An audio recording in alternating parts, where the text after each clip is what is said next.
আমার ভোট আমি দেব, যাকে খুশি তাকে দেব।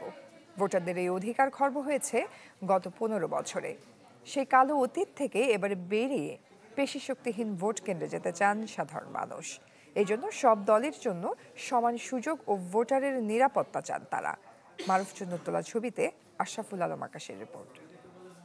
আমার ভোট আমি দেবো, যাকে খুশি তাকে দেবো। সমস্যা আছে, আমি দেশের বাংলাদেশের নাগরিক, আমার অধিকার আছে। তো এরকম ব্যবস্থা সুব্যবস্থা নাই তো আমাদের বাংলাদেশে।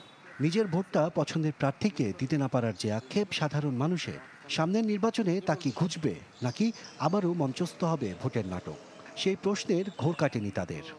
আওয়ামী লীগ সরকারে ফিরে যান, ওই নির্বাচনগুলো এলো ড্রামা, শুধু ড্রামা ছাড়া আর কিছুই না। মোট কথা যে আসবো দেশের জন্য উন্নয়ন কর। নির্বাচন যদি সুন্দর নম্র ভদ্র হয়, বিষয়টা তো বুঝতে জানি না, কথা আমি বুঝতে পারতেছি, যদি সুস্থ হয়, বেজাল না হয়, যদি গ্যাঞ্জাম না হয়, বিশৃঙ্খলা না হয়, অবশ্যই ভোট কেন্দ্রে যাবো, অবশ্যই ভোট দেবো। জাল ভোট কেন্দ্র দখল আর খুনোখুনি, গত 3টি জাতীয় নির্বাচনের যে চেহারা ভোটারদের মানসপটে, আসছে নির্বাচনে তা পুরোপুরি বদলাবে, এখনও সে আস্থা রাখতে পারছে না তারা। নির্বাচন নিয়ে তো চিন্তা অত করি না, তবে নির্বাচন হইলে ভালো হয়। সার, বীজ, কীটনাশক হইতে গেলে দিবে, কৃষির উপকরণ যেগুলি আছে সেগুলি সরঞ্জাম কৃষকের মধ্যে বন্টন করে দিব সুস্থভাবে। এটা তো আসলে গণতান্ত্রিক দেশ না, খাতাগুলোর মধ্যে লেখা আছে গণতান্ত্রিক বাংলাদেশ। আমার তো এমন সরকার চাই তার ভিতরে লেখা থাকে গণতান্ত্রিক দেশ।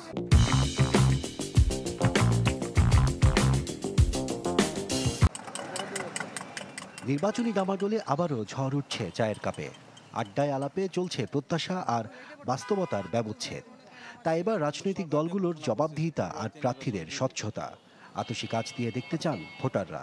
সেই 71 সালের পর থেকে আসলে রাষ্ট্রর এই যে যারা নির্বাচিত জনপ্রতিনিধি বা সরকারের কাছ থেকে জনগণ কিছুই পায় নাই, বরং জনগণের কাছ থেকে তারা লুটপাট চালাইছে। নির্বাচনের মতো যদি নির্বাচন হয়, ভালো মানুষগুলো যদি জনপ্রতিনিধি হয়, তাহলে পুরো সিস্টেমটাই কলাপস করবে। দেশের মানুষ, সাধারণ মানুষ যেভাবে একটা দেশকে চায়, তারা সেভাবে এই দেশটা গড়ে তুলতে পারবে। এই মুহূর্তে নির্বাচন হলে পরে প্রতিটা কেন্দ্রে কেন্দ্রে হানাহানি, কাটাকাটি, মারামারি হবে। প্রশাসন যদি ঠিক না হয় তাহলে পরে সুষ্ঠুভাবে কোনো নির্বাচনই করতে পারবে না এই সরকার।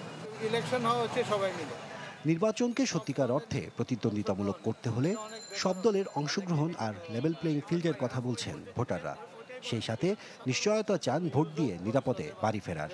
100% ফেয়ার, উৎসব মুখর এবং ভালো নির্বাচন, যেটা নাকি মানুষ ভোট দিতে পারে, এবং প্রশ্নবিদ্ধ না হওয়ার জন্যই সব দলকে অংশগ্রহণ করতে দেওয়া উচিত। ইন্টারিম গভর্নমেন্ট তো ধরেন সব সিদ্ধান্ত নিতে পারছে না, তো আমি মনে করি নির্বাচিত সরকার আসা প্রয়োজন। নির্বাচনের 1 মাস বা 2 মাস আগে আমাদের দেশের লইং ফোর্স সরকারের আচরণবিধি বলে দিবে যে আমরা নির্বিঘ্নে ভোট দিতে পারবো কি পারবো না। ভোটকে নোট বানানোর মেশিন আর ক্ষমতাকে শোষণের হাতিয়ার, এই মঞ্চ থেকে বেরিয়ে নতুন ভাবনায় দেশ গড়বে নতুন কোনো সরকার। নতুন বাংলাদেশে সেই প্রত্যাশাটুকুই রাখছে সাধারণ মানুষ। আশরাফুল আলম আকাশ, চ্যানেল 24, ঢাকা।